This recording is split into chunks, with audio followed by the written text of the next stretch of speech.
नमस्कार, स्वागत है आपका मेरे चैनल पर। ऑनरेबल सुप्रीम कोर्ट के सामने जस्टिस बीवी नागरत्ना के सामने एक ऐसा केस आया कि जिस केस ने जस्टिस को भी ये सोचने पर मजबूर कर दिया होगा कि इसका सलूशन क्या है। उसके पीछे कारण क्या है कि 5 जजेस की बेंच जो है वो कुछ और कह चुकी है, 9 जजेस की बेंच जो है वो इसे फंडामेंटल राइट्स से जोड़ चुकी है और हमारी युवा पीढ़ी ने वेस्टर्न कल्चर को अडॉप्ट करना शुरू कर दिया है। न इसमें भारतीयता है और न ही भारत की परंपरा।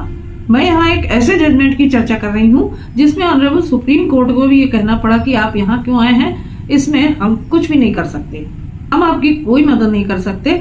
ये तो आपको लिव इन रिलेशनशिप में रहने के लिए जाने से पहले सोचना था और पहले समझ लेना था। शादी किए बगैर 15 साल साथ रहना, फिर एक बच्चे का जन्म भी हो जाना और उसके बाद सेक्शन 69 BNS में रेप का केस दर्ज करवाना, ये बड़े ही आश्चर्य की बात है। इसमें ना तो कोई क्रिमिनल केस दर्ज हो सकता है और ना ही ब्रीच ऑफ प्रॉमिस का केस दर्ज हो सकता है। और अगर ब्रीच ऑफ प्रॉमिस है तो आखिर ब्रीच ऑफ प्रॉमिस कब तक के लिए माना जा सकता है। तो इस केस में ऑनरेबल सुप्रीम कोर्ट ने जो पिटिशनर थी उससे साफ साफ कहा कि इस मामले में हम तुम्हारी कोई मदद नहीं कर सकते और जो ये तुम्हारा बच्चा है हम इसके लिए मेंटेनेंस की व्यवस्था कर सकते हैं। तो इस केस के सारे फैक्ट्स जानने के लिए और ये पूरा केस क्या था, इसमें हाई कोर्ट की और ऑनरेबल सुप्रीम कोर्ट की क्या फाइंडिंग्स रही, ये जानने के लिए वीडियो में अंत तक बने रहिएगा। तो वीडियो को शुरू करूं इससे पहले आपसे एक बार फिर रिक्वेस्ट है कि अगर अभी तक आपने मेरे चैनल को सब्सक्राइब ना किया हो तो सब्सक्राइब कर लीजिए और बेल आइकन को प्रेस करना बिल्कुल मत भूलिए, ताकि इसी तरीके की इंपॉर्टेंट इन्फॉर्मेशन, लीगल इन्फॉर्मेशन आप तक सबसे पहले पहुंचती रहे। इन केस अगर आपकी भी कोई समस्या है या आप मुझसे जुड़ना चाहते हैं तो आप मेरे व्हाट्सएप नंबर पर मैसेज करके मुझसे संपर्क कर सकते हैं। देखिए, एक केस आया था Joseph Shine versus Union of India. आपको याद होगा इसमें 5 जजेस की बेंच बैठी थी और जजमेंट को लिखा था ऑनरेबल जस्टिस चंद्रचूड़ ने और उनके सहयोगी जजेस ने। और इसमें सेक्शन 497 ऑफ IPC को स्टेप डाउन कर दिया गया था, यानी कि adultery is no offence at all. यानी कि कोई शादीशुदा व्यक्ति अगर किसी दूसरी महिला के साथ रहता है या कोई शादीशुदा महिला दूसरे व्यक्ति के साथ रहती है तो ये एडल्ट्री का मामला नहीं बनता है, ये सेक्सुअल ऑटोनॉमी का मामला बनता है। सेक्सुअल ऑटोनॉमी का मतलब इस जजमेंट में ये लिखा गया था कि भले ही शादी का बंधन हो गया हो लेकिन वो किसके साथ रहेगी या किसके साथ रहेगा ये उस व्यक्ति के ऊपर, उसकी इच्छा के ऊपर निर्भर करता है। तो एडल्ट्री को क्रिमिनल एक्टिविटी न मानते हुए इसे डिक्रिमिनलाइज कर दिया गया था। तो फिर अब आप सोचेंगे कि अब बचता क्या है। और इसी तरीके से ऑनरेबल सुप्रीम कोर्ट ने एक दूसरे केस खुशबू वर्सेस कनियम्मल में इस एडल्ट्री के सेक्शन को आर्टिकल 21 से जोड़ दिया था। लिव इन रिलेशनशिप को आर्टिकल 21 से जोड़ते हुए राइट टू प्राइवेसी उनका फंडामेंटल राइट बताया गया और इस तरीके से कोई भी पति या पत्नी दूसरे व्यक्ति के साथ सेक्सुअली इन्वॉल्व हो सकता है, उसके साथ रह सकता है। और ये कहा गया कि किसके साथ वो रहते हैं, किसके साथ समय बिताते हैं, ये उनका अपना निजी निर्णय है। तो इस तरीके से लिव इन रिलेशनशिप को अवैध नहीं कहा जा सकता, तो अब ये भी तय हो गया। वहीं अब बाइगेमी की बात कर लेते हैं कि बाइगेमी को ऑफेंस कहा गया है। सल्ला Mudgal versus Union of India. इस केस में ऑनरेबल सुप्रीम कोर्ट ने बाइगेमी को ऑफेंस माना, जिसमें एक व्यक्ति अपनी पहली पत्नी के रहते हुए दूसरा विवाह कर लेता है। इस केस में 5 जजेस की बेंच ने उसे ऑफेंस माना, अपराध माना, जबकि पहली पत्नी को अगर उस पर ऐतराज हो या वो केस करे अपने पति के ऊपर या पहला पति अपनी पत्नी के ऊपर करे तो उसको बाइगेमी माना जाएगा। अब एक केस की बात और यहाँ पर करनी चाहिए, Pramod Suryabhan Pawar versus Union of Maharashtra. इस केस में ऑनरेबल सुप्रीम कोर्ट ने डिस्टिंग्विश किया है फॉल्स प्रॉमिस और ब्रीच ऑफ प्रॉमिस के बीच में। और पहले तो वो शुरू से फॉल्स प्रॉमिस करता है और दूसरा ये कि ब्रीच ऑफ प्रॉमिस हो जाता है किसी सर्कमस्टेंस की वजह से। ये दोनों ही परिस्थितियां अलग अलग हैं, इसलिए ये ब्रीच ऑफ प्रॉमिस में नहीं आ सकता। तो इस केस में अब बड़ी समस्या खड़ी हो गई, क्योंकि फॉल्स प्रॉमिस और ब्रीच ऑफ प्रॉमिस में काफी फर्क होता है। ऐसा ऑनरेबल सुप्रीम कोर्ट ने जो अभी अब मैंने आपको जजमेंट बताया सूर्यभान पवार वाला, इसमें क्लियर कट फाइंडिंग दी है। तो अब ऐसी सिचुएशन बन गई ऑनरेबल सुप्रीम कोर्ट के सामने कि केस आके यहाँ पर फंस जाता है। लेकिन पहले हम इस केस के फैक्ट्स भी जान लेते हैं। तो इस केस में लिव इन पार्टनर का जो मेल पार्टनर है उसने ऑनरेबल सुप्रीम कोर्ट के सामने मध्य प्रदेश हाई कोर्ट की क्वैश की हुई एफआईआर को यहाँ चैलेंज किया। यानी कि महिला ने एक एफआईआर दर्ज कराई एक अपने लिविंग पार्टनर के अगेंस्ट सेक्शन 69, सेक्शन 74 और सेक्शन 115 बीएनएस के तहत। और उसने एफआईआर में अपने मेल पार्टनर के खिलाफ ये कहा कि इन्होंने मेरे साथ सेक्स किया है, ब्रीच ऑफ प्रॉमिस किया है, मुझसे शादी का फॉल्स प्रॉमिस किया है और मुझे सेक्सुअली एक्सप्लॉइट किया है और मेरे एक बच्चा भी हो गया है और 15 साल से निरंतर ये मेरे साथ रेप कर रहे हैं और उसके बाद मुझे छोड़कर चले गए हैं। इनके खिलाफ रेप का केस दर्ज किया जाए, इनको पकड़ कर लाया जाए और इन्हें गिरफ्तार किया जाए। अब हाई कोर्ट में ये जो एक्यूज था, यानी जो उसका live in partner male partner था, वो पहुंचा और उसने अपने जवाब में ये कहा वहां पर हाई कोर्ट के सामने कि हम इतने वर्षों से साथ साथ रह रहे हैं लिव इन में और हमारे बीच में कोई प्रॉमिस नहीं थी, हम कंसेंसुअल रिलेशन में रह रहे थे, लंबे समय से हम साथ साथ थे, ये शादीशुदा है, इसके पति की डेथ हो गई है और ये विडो है और मेरी भी दूसरी पत्नी है। ऐसी सिचुएशन में ये लिव इन रिलेशनशिप का मामला बनता है और हमारे बीच में प्रॉमिस का कोई मामला नहीं बनता है। ऑनरेबल हाई कोर्ट ने यहाँ पर उस व्यक्ति की पिटीशन को ध्यान में रखते हुए एफआईआर को क्वैश कर दिया। हाई कोर्ट का यह मानना था कि 15 साल से जब दोनों साथ साथ रहते हैं, एक बच्चे को जन्म भी दे चुके हैं, बच्चे की उम्र लगभग 7 साल हो गई है, तो ये एक्सप्लॉइटेशन का मामला नहीं बनता है, ये लिव इन रिलेशनशिप का मामला है और सेक्सुअल एक्सप्लॉइटेशन का मामला बिल्कुल भी नहीं बनता है। अब बात आती है ऑनरेबल सुप्रीम कोर्ट तक। जब ये मामला पहुंचा जस्टिस नागरत्ना और जस्टिस भुयान की अदालत में, तो यहाँ पर जस्टिस नागरत्ना ने ये कहा कि आप ये बताइए मुझे, जब आप दोनों 15 साल से एक साथ रहते हो, इतने सालों से साथ रहते हुए और आपके बेडलॉक से एक बच्चा भी पैदा हुआ, तो ये एक्सप्लॉइटेशन कैसे हो सकता है, ये क्रिमिनल केस कैसे हो सकता है? तो इस पर पिटिशनर महिला का यहाँ पर कहना था कि जब वो मात्र 18 वर्ष की थी तब उसका इनसे संबंध हुआ था, मेरे पति की डेथ हो गई थी और ये मेरे ब्रदर इन लॉ के दोस्त थे। ब्रदर इन लॉ के दोस्त होने के कारण मेरे घर इनका आना जाना बना हुआ था, जिसके कारण मैं इनके संपर्क में आई और हमारे बीच में रिलेशन बना और हम दोनों साथ साथ रहने लगे। इन्होंने मुझसे प्रॉमिस किया था कि हम शादी कर लेंगे, लेकिन शादी का प्रॉमिस चलता ही रहा और हमारा एक बच्चा भी पैदा हो गया।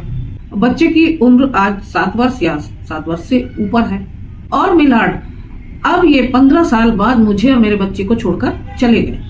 इस पर ऑनरेबल जस्टिस नागरत्ना का कहना था कि जब लिव इन रिलेशन में रहोगे तो ये तो होना ही था, ये तो तुम्हें भुगतना ही पड़ेगा, क्योंकि अगर शादी हुई होती तो शादी की एक बॉन्डिंग होती है, शादी की बॉन्डिंग होती है तो जाना बहुत ही मुश्किल होता है, क्योंकि हम सभी जानते हैं कि हिंदू मैरिज एक्ट का सेक्शन 9 इसमें प्रिवेल करता है। सेक्शन 9 ये कहता है कि अगर सेपरेशन ऑफ कंजुगल राइट्स हो चुका है तो उसका रेस्टिट्यूशन करना है, यानी कि बिना किसी कारण के, बिना किसी वैलिड रीजन के पति पत्नी अलग अलग नहीं रह सकते, दोनों को साथ साथ रहना पड़ेगा और इसके लिए कोर्ट ऑर्डर करता है। लेकिन जब शादी ही नहीं हुई और लिव इन रिलेशनशिप कोई अपराध नहीं है और अगर मैं इसे एडल्ट्री मान लेती हूँ तो एडल्ट्री भी अपराध नहीं है, तो how the criminal case can be proceed? अब इस मामले में क्रिमिनल केस कैसे कंटिन्यू रह सकता है? मेरे सामने एक सवाल है। ये तो साफ तौर से जब आपके एक बच्चा पैदा हो चुका है और बच्चा 7 साल का हो गया है जिसे आप दोनों अभी तक संभाल रहे थे, तो सीधी सी बात है कि ये एक्सप्लॉइटेशन तो है नहीं, ये कंसेंसुअल रिलेशनशिप है और कंसेंसुअल रिलेशनशिप को अपराध नहीं माना गया है। देखिए, रेप की कैटेगरी तभी आती है जब वो फॉल्स प्रॉमिस करे, लेकिन फॉल्स प्रॉमिस तब मिलने से पहले, यानी कि फॉल्स प्रॉमिस करते रहे कि हाँ कर लेंगे, शादी कर लेंगे, बच्चे को नाम दे देंगे, उसके बाद सेक्सुअल रिलेशनशिप बनी। लेकिन इस केस में तो आप दोनों साथ साथ रह रहे थे, आप अपनी मर्जी से रिलेशनशिप में थे, एक दूसरे से संबंध बना रहे थे, तो ऐसी स्थिति में तो ये नहीं कहा जा सकता है कि पहले प्रॉमिस हुई थी। ये तो breach of promise due to circumstance हुआ और अगर लड़का चला जाए ऐसी स्थिति में तो हमारे पास कोई हथियार नहीं है कि हम लड़के को बुलाकर फिर से आपके साथ कर सकें, क्योंकि यहाँ पर लिव इन का मामला, बाइगेमी का मामला, एडल्ट्री का मामला या फंडामेंटल राइट टू प्राइवेसी का मामला सब यहाँ लड़के को प्रोटेक्ट कर रहे हैं, इसलिए यहाँ कोई रास्ता बचता नहीं है और इस केस में कानून का कोई प्रावधान नहीं है जिससे कि हम लड़के को गिरफ्तार कर सके। तो ये कैसे होगा? उन्होंने कहा कि जब 15 साल से तुम साथ रह रही थी, मान लेते हैं कि तुम 18 वर्ष की थी, लेकिन आज की तारीख में तो तुम 18 वर्ष की नहीं हो, 34-35 साल की एडल्ट हो, और आज जब ये लड़का तुम्हें छोड़कर चला गया तब तुम्हें रेप का केस क्यों याद आ रहा है? जब लिव इन रिलेशनशिप में दोनों पार्टनर्स का एक साथ रहने का कंसेंट बनता है तो वो अपराध नहीं होता। तो अपनी कंसेंट से लिव इन रिलेशनशिप से निकल जाना, भाग जाना, ये भी अपराध नहीं है। तो कंसेंट तोड़ के लड़के का वॉक अवे कर जाना किस तरीके से अपराध यहाँ पर बनता है, आप ही मुझे बता दीजिए। कानूनन तो ये अपराध नहीं है और कंसेंसुअल रिलेशनशिप का मामला साफ बनता है, इसलिए यहाँ मैं तुम्हारी कोई मदद नहीं कर सकती। तुम्हें सोचना चाहिए था पहले कि साथ जाने रहने बिना शादी के इस तरीके से जीवन बिताने का परिणाम क्या हो सकता है। और अगर मैरिज की बात थी तो पहले मैरिज कर लेनी थी। इस पर महिला ने यहाँ पर कहा कि इन्होंने पहले बताया नहीं था कि इनकी शादी हो चुकी है। तो यहाँ पर कोर्ट ने उससे कहा कि 15 सालों में इतने दिन से तुम साथ रह रही हो और तुम्हें ये नहीं पता चला कि ये शादीशुदा है। 15 साल साथ रहने के बाद अब इररिलेवेंट हो गई कि किसने क्या कहा था।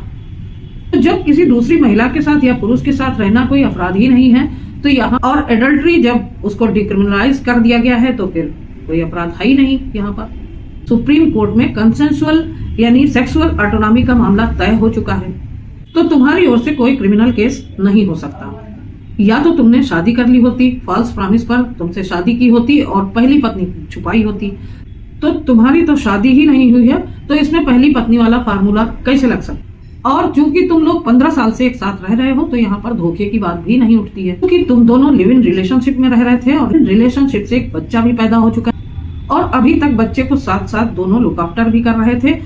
तो अभी तक तुम धोखे में ही रही, इसे स्वीकार नहीं किया जा सकता। ये क्रिमिनल केस यहाँ पर मेंटेनेबल नहीं होता। ऑनरेबल सुप्रीम कोर्ट ने यहाँ पर अंत में ये बताया कि वो सिर्फ क्योंकि लिव इन रिलेशनशिप से ये बच्चा पैदा हुआ है जो कि लेजिटिमेट है, तो इसकी मदद के लिए वो इतना कर सकते हैं कि उसके मेंटेनेंस के लिए बात कर सकते हैं। ऑनरेबल सुप्रीम कोर्ट ने बच्चे को लेजिटिमेट मानते हुए उस बच्चे को पिता का अधिकार और पिता के संपत्ति का उत्तराधिकार दिलाए जाने की बात की।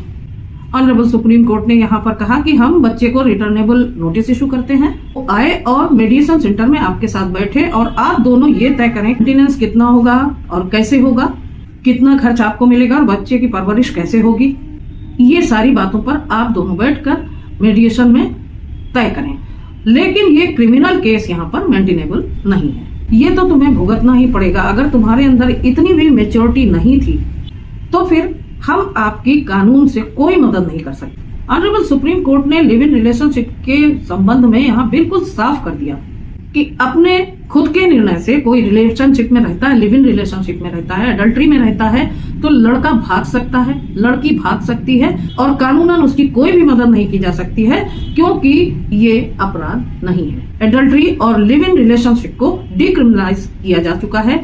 आर्टिकल 21 के अंतर्गत राइट टू प्राइवेसी के अंतर्गत आपको अपना खुद निर्णय लेने का अधिकार है। उसके कारण आप जैसा भी निर्णय लेते हैं, तो अगर ऐसा कुछ होता है तो ये आपको भुगतना ही पड़ेगा। तो एक बहुत ही अच्छा डिसीजन, एक अच्छा मैटर। मैं समझती हूँ कि हिंदू मैरिज एक्ट को हर एक को पढ़ना चाहिए और समझना चाहिए।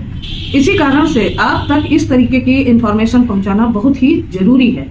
आशा करती हूँ लिव इन रिलेशनशिप या एडल्ट्री के संबंध में आपको अच्छी तरीके से इस केस के माध्यम से सब समझ में आ गया होगा। आपको ये समझ में आ गया होगा कि लिव इन रिलेशनशिप या एडल्ट्री को डिक्रिमिनलाइज किया जा चुका है और उसके लिए कोई भी सजा नहीं है और वो कोई अपराध नहीं माना गया है कानून में। इसलिए जो भी निर्णय आपको लेना है वो बहुत ही सोच समझ के मैच्योरिटी के साथ लेना है, क्योंकि इसके दूरगामी परिणाम काफी खराब हो सकते हैं। इसलिए ऐसा कदम उठाने से पहले आपको इसके बारे में अच्छी तरीके से सोच समझ। तो देखिए, वीडियो को उन तक जरूर पहुंचाइए जिनको इसके बारे में कोई जानकारी नहीं है। फिर मिलती हूँ अगले वीडियो में एक नई इन्फॉर्मेशन के साथ, एक नए टॉपिक के साथ। तब तक के लिए अपना ख्याल रखिएगा। आप सभी को नमस्कार।